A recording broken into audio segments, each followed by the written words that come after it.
Forasteira. There is a segment of the country music industry in Nashville that jealously guards country's heritage, who don't like crossover records. So there is that group who would say, that's not country, she's not one of us.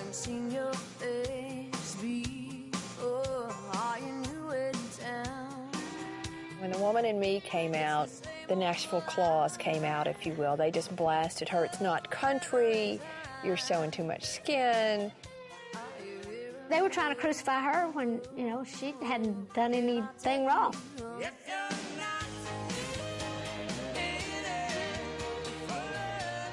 I think she knew that she could be very versatile, and I don't think she was trying to be honky-tonky or, just twang country. Twang, maybe.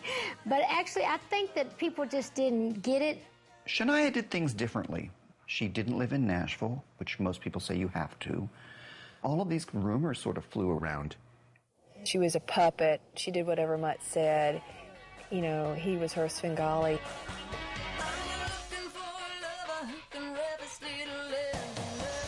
She really can't perform. She's a studio creation. Why isn't she touring behind this huge record? Now, the reason she did not tour was because when you have 1 or 2 hits, you don't have enough songs that people know to make a show. But the fact that she looked like she does, that great face, that great body, those great songs, that great voice, and great production, how could she lose? There are a million beautiful women in the world, but they don't become country stars unless they have great songs. O disco The Woman in Me vendeu 12 milhões de cópias, mais do que a coletânea de sucessos de Patsy Cline. Foi o disco mais vendido de uma cantora de música country e calou os críticos. Funny enough, it all kind of died down when the record sold 12 million copies. I'm sure there were some country purists livid about that, but you cannot deny those sales figures. The success that the music has achieved, numbers, charts, sales, whatever, the industry just can't deny those sorts of things. If I hadn't had an instant reaction from the audience, there's no way I would have had a second chance. I think that when you reach a certain level of success, people want to expose you in any way they can. It's entertainment. Controvérsia racial. O disco The Woman in Me foi elogiado pela crítica e recebeu inúmeros prêmios, entre eles 2 Grammy, de melhor performance feminina de country e de melhor álbum de country.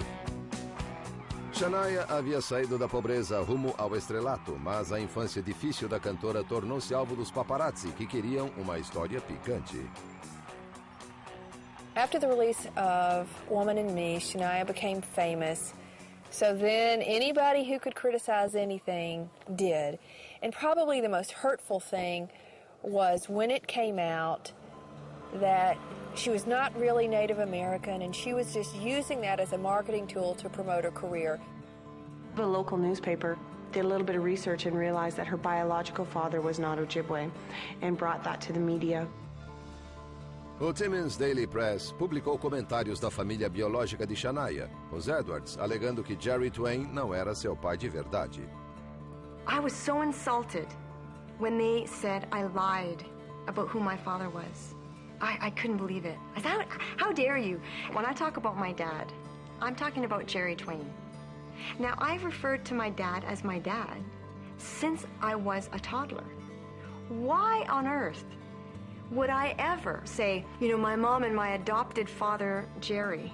In our household, the word stepfather or stepsister or step anything was totally taboo. She had some serious tragedy in her life, never mind getting questioned about, the heritage of the person that raised you.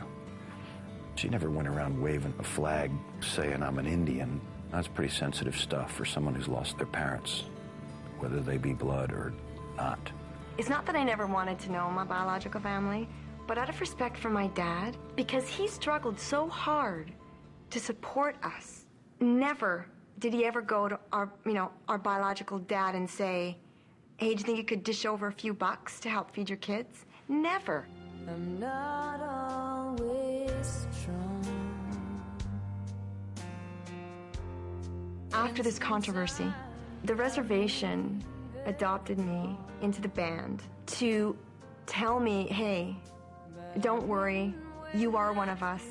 We recognize her as Native, and because of Jerry and the family, and they were here all the time. So when that whole scandal happened, she didn't cancel anything, she didn't complain. She went and participated in Shania Twain Day in Timmins in the pouring rain, and was very emotional, very touched by the outpouring. Timmins gave Shania Twain a key to the city. They also named a portion of our main highway through town Shania Twain Way. So it was just a wonderful homecoming for her. And I can't tell you, thank you enough, really. Shania knows what's in the media is not what's always in the heart of her fans. Come On Over. Após a venda recorde do álbum The Woman in Me, Shania enfrentou a pressão de produzir outro mega sucesso. As apostas eram altas, mas a artista ultrapassou todas as expectativas. Woman in Me sold 12 million copies, which is almost unheard of. Then she follows that up with Come On Over, which sells 19 million copies. I mean, that's crazy. Come On Over, the next record, became the largest selling record by any woman in any genre of music ever. Nothing like this had ever been created in country music before. Nothing. The Come On Over album is one of my favorite albums, and it kind of revolutionized the way country music headed off and got massive radio play on every format throughout the world. When Come On Over comes out, I've got the hits, I've got the notoriety, I'm a star. And that is when I tour. In retrospect, it was very smart. Nobody had ever done that before. She sold out every date on that tour. She took a lot of shots while she waited, and then she went out and proved everybody wrong. Shania's concerts are just like her music. They're fun, they're upbeat, there's nothing dark or brooding about them.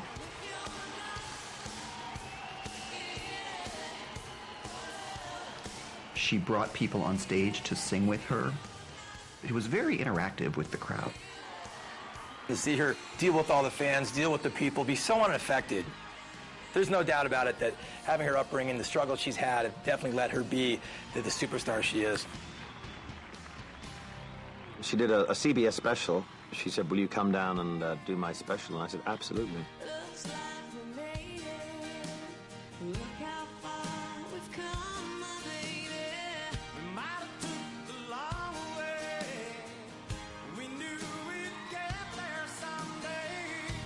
You're still the one. I mean, God, that just...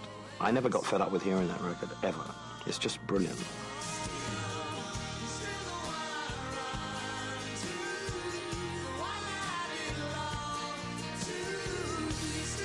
A faixa You're Still the One chegou ao primeiro lugar das paradas de country e pop, tornando Shania uma das mais bem-sucedidas artistas em dois estilos de todos os tempos.